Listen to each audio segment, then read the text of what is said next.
கொஞ்சம் நேரம் க்ளோஸ் பண்ணிடலாம். பிகாஸ் அதுக்கப்புறம் ஏதாச்சும் வந்துட்டு ஏதாச்சும் ஆச்சுன்னா அவ்வளோதான். அடுத்தா டெலிவரி வரதுக்கு இவ்வளோ நேரம். ஷாப்பே காலியாக இருக்குதே, என்ன பண்ணுறது? வண்டி ஏதாச்சும் போகுதா? வண்டி நகராதா?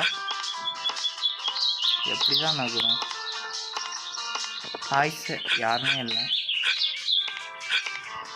எஸ், டைம் கொஞ்சம் ஸ்பீடப் பண்ணிடலாம். சோயா சாட் ஆர்டர் வந்து சாரிங்க. Okay, shop திறந்துடலாம்.